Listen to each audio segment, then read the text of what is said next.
Donald Trump is gearing up for a massive legal battle with the BBC, seeking billions in damages after the broadcaster admitted to mishandling. It's an understatement. A clip of one of his speeches, something that has already claimed the job of two senior executives. Here is Donald Trump talking about the ordeal. I'm not looking to get into lawsuits, but I think I have an obligation to do it. This was so egregious. If you don't do it, you don't stop it from happening again with other people. I think you probably have an obligation. Joining me now from the UK is TalkTV host Mark Dolan. Mark, thanks for coming on the program. The BBC have hardly been repentant for misrepresenting Trump. It was a bit more than a mistake. Can you understand Trump's desire to sue? Most definitely. I mean, what's great about this story, James, is that the leftist groupthink that dominates the BBC has been outed, and it's being exposed by the most famous man in the world, the most powerful man in the world, Donald Trump. And in Britain, we are celebrating the fact that at last we have an accountability for an organization that we are obliged to pay a compulsory tax for just to own a TV. And you don't mess with Trump. You know, you do so at your peril. He's very angry about this. It's become a diplomatic incident.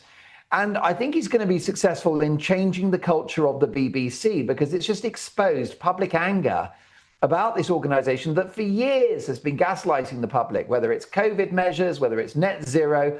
Its examples of bias are now legion. And at last, we're having this conversation. Well, he says that one of the reasons he wants to sue, and he's talking about up to $5 billion in damages, is he hardly needs the money, but he says he wants to stop this sort of thing being repeated. And I don't know, maybe it will work, because have a listen to this little clip from CNN recently. And we do want to be clear, the president, Trump, did not receive or send any of the messages, which largely predated his time as president. He's not been accused of any criminal wrongdoing in connection with Epstein or Maxwell. Mark, have you heard CNN be so careful? They seem petrified of any potential lawsuits coming their way. So maybe you're right. Maybe Trump could change some of the media culture.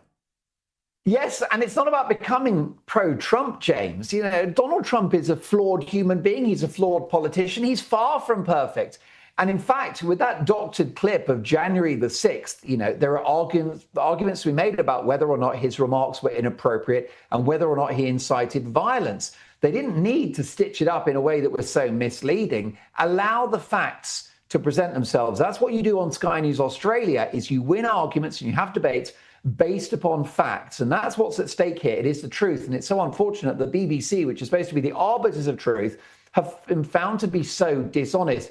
And you mentioned earlier the apology, the mealy-mouthed apology from the BBC, demonstrating, James, they are in denial about the extent of bias within their midst. And that particular apology letter, that's what my 16-year-old son would describe as sorry, not sorry.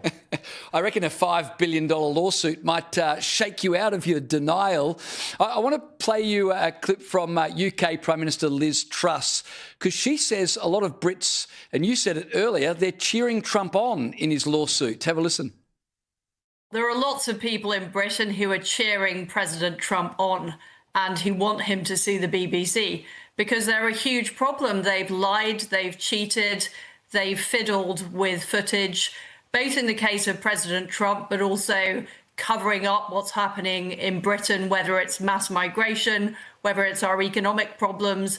They are always biased towards the left, and the British taxpayer has had to pay for all of this fake news. So there you go, former PM Liz Truss. The irony here, of course, is that if Trump is successful in suing the BBC, it's British taxpayers who'll have to foot the bill, right? Well, hopefully not, James, because yes, on paper, we'd be on the hook for those millions of dollars, and it's likely that there will be some kind of settlement. I don't think Donald is going to get his $5 billion, but he may get several million, as he did from two US broadcasters after they misrepresented him. And I think the money has got to come from the budget of the BBC, which is enormous. OK, so they receive around £3.5 billion from taxpayers and an extra $2 billion from selling their formats around the world. So they got deep pockets. All they got to do to settle any bill is to cut the salaries of their overpaid stars who would never get that kind of cash in the private sector, and to get rid of some of those middle managers swanning around in Armani suits who do very little for an enormous amount of cash.